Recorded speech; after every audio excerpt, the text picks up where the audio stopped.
Let's listen in. message na ililipat sa veterans. Oh, pero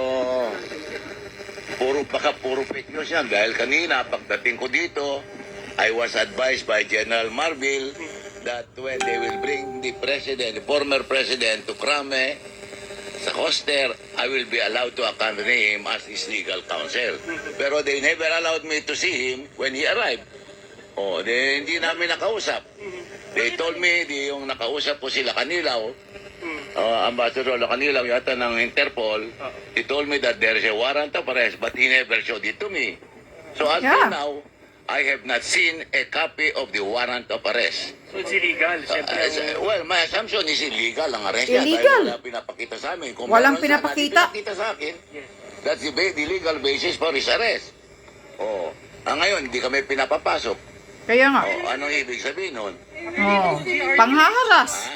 Can you repeat your comments in Yeah. English? Why? Better for me to translate to Okay. international media. Well, I was telling them that I was not able to see the president when he arrived. Contrary to the promise of Major Marbil, or General Marbil, that I will be allowed to escort the former president when they will bring him to Krame in a coaster. Now, when he arrived, I was never allowed, together with Senator Bongo, we were not allowed to see him. Yeah, And we yun were nga not eh. allowed to accompany him when they brought him here. Oh, so, as I said earlier, I never saw a copy of the warrant of arrest. So my assumption is that there is no warrant of arrest. Because if there is, then the natural thing for them to do is to show it to us as the counsel of the former president. Oh. Expectation for the next state? Huh? What? What's your expectation for like the government's next state? How will them treat President Duterte? Ayun, Expectation daw po ng next step na gagawin ng ating gobyerno ni PBBM. well, I don't know what the president himself said that he will not allow ICC to investigate the president because this is an affront to our national sovereignty, and it might create the idea that our justice system in the country is not working. Sir, Correct. sabi na bigyan ng warrant of arrest, so ibig sabihin, binasa ng Miranda rights si Pangulo? Illegal yan. Bakit basahan ng Miranda rights? I mean, Bilang kayo legal counsel. legal counsel. Oh. Correct. Legal recourse natin for now. Will we be filing any petition? Well, we are waiting for the development because we cannot even talk to him. Oh, that is his entitlement. Legal assistance as well as immediate medical assistance. Correct. Sir, walang tao sa loob, walang kasama. Illegal lahat ang ginagawa ng mga yawa. Former Executive Secretary Major Dea is with him. I'm not even sure about that. Tony, Huh? No, they said dadalhin sa veterans. Oh, again, subject to verification yan. Oh. Nabenta niyo lang po sa amin yung process. Ano po mangyayari after niyang basahan na Miranda rights niya sa loob? Saan po sa dadalhin and ano yung magiging action ng legal team? Well, kung talagang may warrant of arrest, then they should bring him where he rightfully belongs. Pero Correct. hindi naman pinapakita sa amin ng warrant of arrest. Sino nag-issue ng warrant of arrest? Oh, the Department of Justice of the Government Republic of the Philippines? Puro hugas kamay. Walang minimensyon eh. That ICC has no jurisdiction. No less than President Marcos said that ICC has no jurisdiction over our country because it is an affront to our national sovereignty. Oh, at saka Kaya nga. the Tangina tong wifi na to. President Duterte is to admit that our justice system is not working. Oh, So are you saying, sir, na illegal? yun ang sinabi niya eh.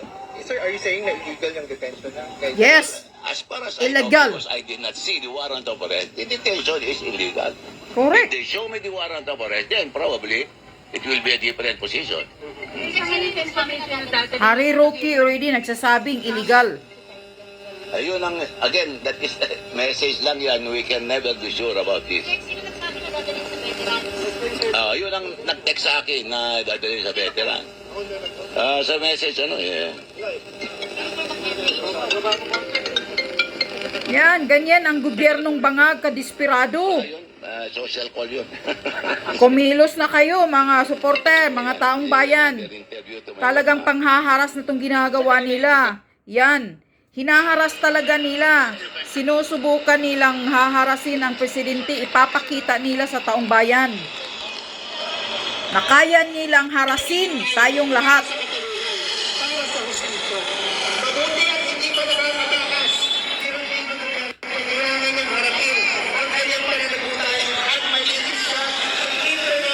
Yes.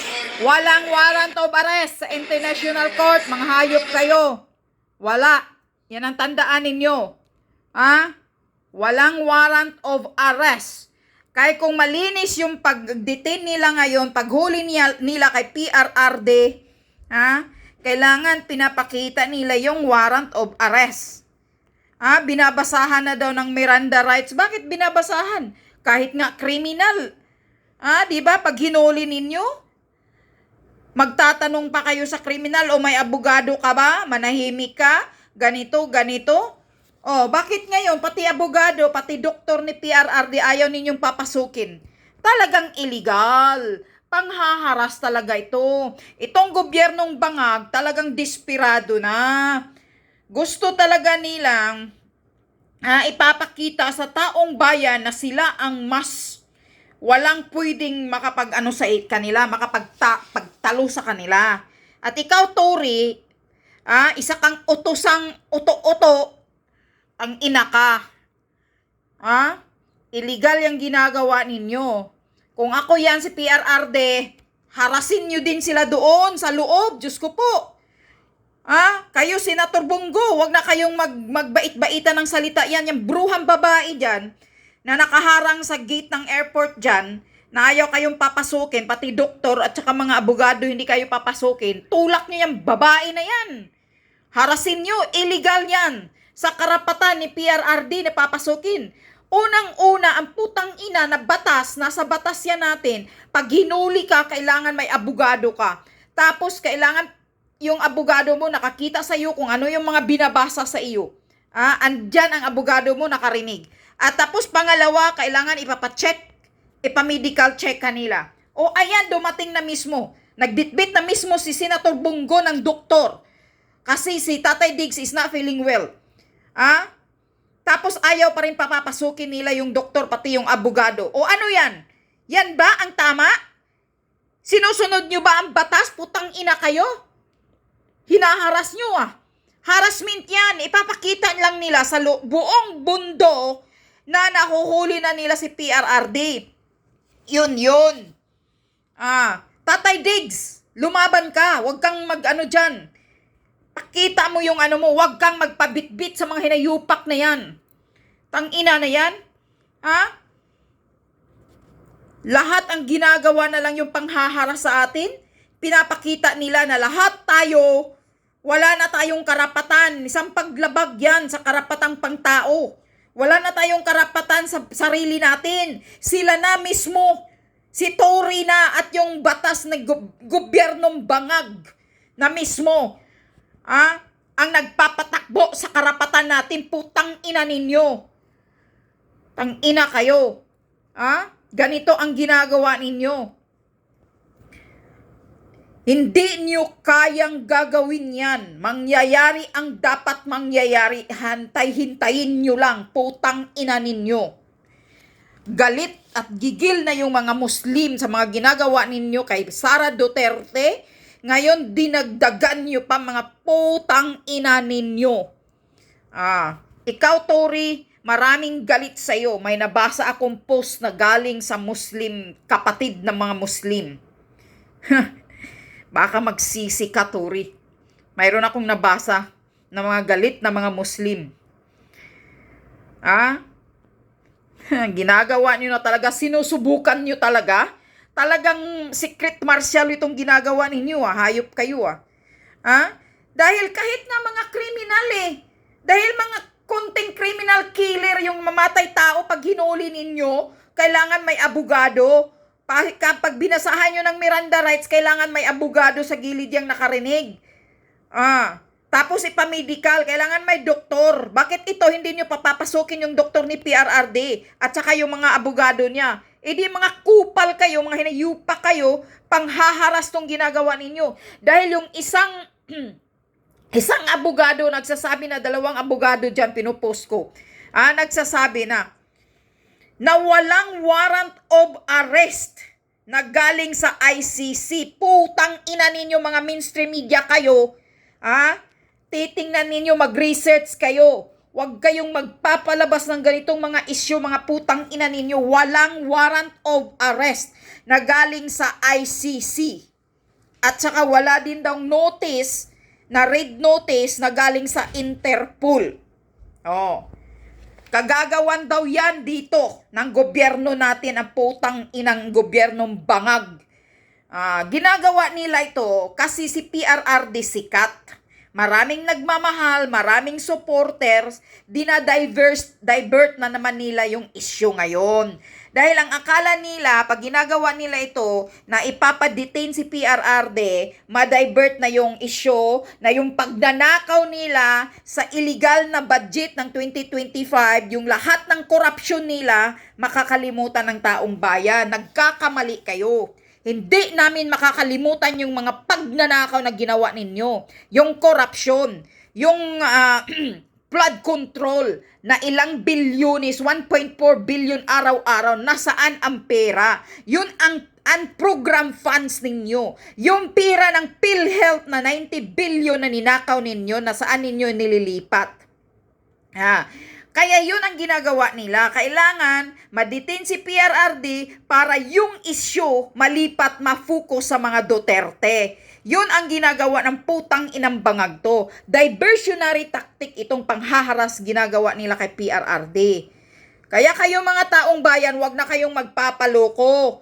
Lahat maglabasan na kayo. Paglalaban natin ang karapatan natin, isang panghaharas tong ginagawa nila. Wala daw warrant of arrest na galing sa ICC. Wala nga silang may papakita na warrant of arrest Yung abogado, si Bilyo, Secretary Bilyo nagtatanong, abogado ni PRRD nagtatanong nasaan yung warrant of arrest. Wala silang may pakita. Walang warrant of arrest. Panghaharas tong ginagawa ng hayop na gobyernong bangag. At itong utusan na mukhang perang utusan na tori na parang aso, dumidila sa puwet ni bangag. Tang-ina ka, sunod-sunuran ka sa illegal, masisira ka rin dito, Tori. Damay-damay ka. PRRD, wag kayong manahimik. Kasuhan nyo lahat yan. Pati yan si Tori yan, kakasuhan mo. Wag mo nang sasabihin na inutusan lang sila, sinusunod lang nilang utos. Hindi. Kailangan makatikim din sila sa magiging aso nila na dumidila lang sila sa puwet kahit alam nilang mali ang utos sa kanila. Kailangan kasuhan din yung mga putang ina yan. Yan si Tori, kasuhan nyo yan. Wala kayong pinapakitang may pinapakita na galing sa ICC. Wala namang logo ng ICC. Wala namang pirma ng ICC. O ano yan? It's illegal lahat yung ginagawa nila. Kaya gusto lang nila ipapakita sa buong mundo.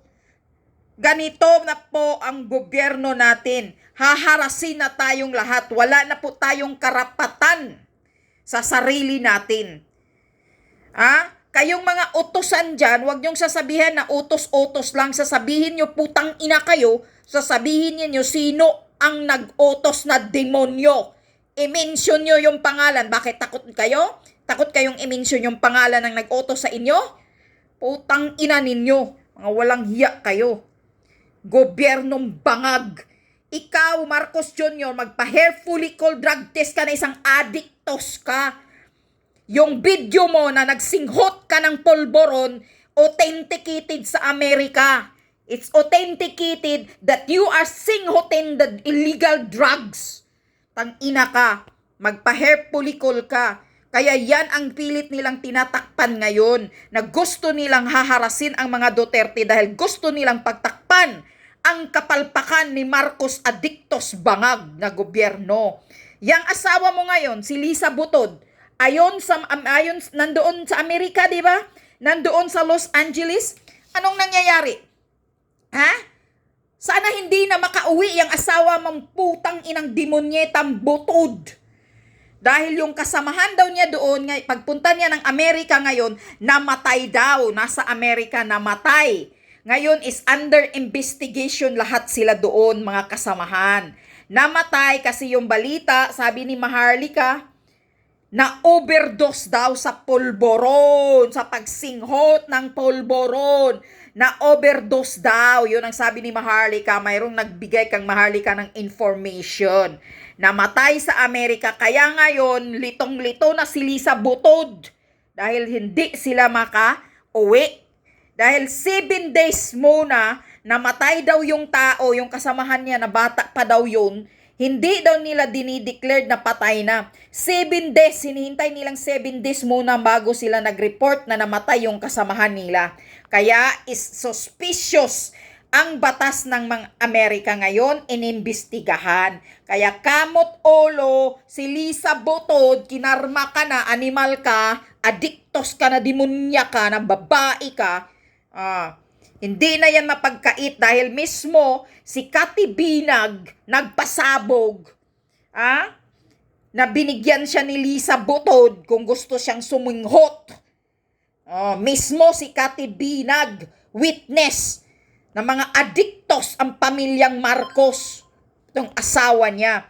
Kaya yung kasamahan niya na nandoon sa Amerika, andoon pa sila ngayon sa Amerika. Namatay hanggang ngayon. Is under investigation sila doon sa batas ng Amerika sa Los Angeles.